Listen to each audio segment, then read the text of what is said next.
As expected, something strange is going on here.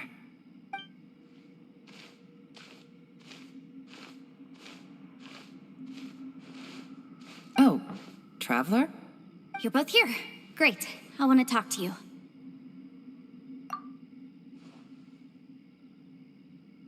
I also felt that the space was targeting us, but Yenfei managed to exploit its weakness.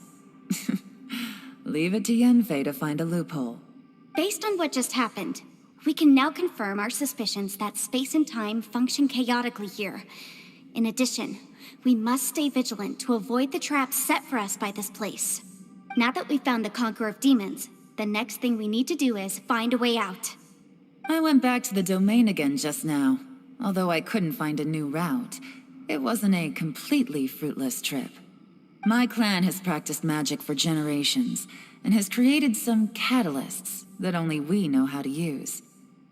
I recognized something like one of those catalysts in the domain. Unfortunately, it disappeared as soon as I approached it. I think so, but it's hard to distinguish between reality and illusion here. I can't be sure.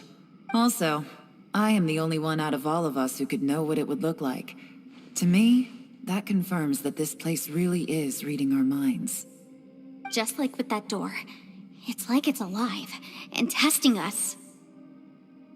By reading our minds and showing us what we want, it creates the reality that we want to be true. Everything it does is either to get us to lower our guard or to wear us down. If that's the case, it can only have one goal: to trap us here until we die. What else could it be? We should prepare for the worst, but we mustn't give up. I've always known there were secrets hidden in the chasm, but even the Qixing have never heard about anything like this. Yelan, when we first ran into you, you said you had something to do. What were you referring to? I was looking for the truth behind the monster invasion from Conria.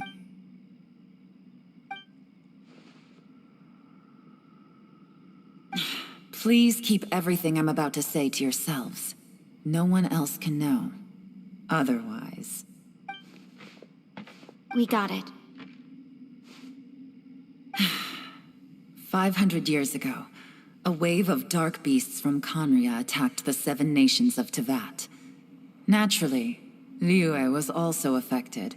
Under Rex Lapis's command, the Millelith fought hard to hold the front line near the chasm. But these were vicious beasts, and this was the most desperate battle Liyue had ever faced. At a critical moment, someone distracted the monsters and led them away. Just when all hope seemed lost, the tide turned. The Liyue army eventually won the war, but there were many who never returned. 2 of my ancestors took part in that war, and the one who made it back went insane. Everything about it was strange. The current generation of Qixing knows very little about these events, and very few came back from the chasm alive. Finding out the truth has been a waiting game. The day the chasm was unsealed, I put in a request to be transferred here, so I could finally learn the truth of what happened back then. But this place we've ended up in, and the possibilities we're facing, it's all far more terrifying than I'd imagined. We can't give up. Right now, our #1 priority has to be getting out of here alive.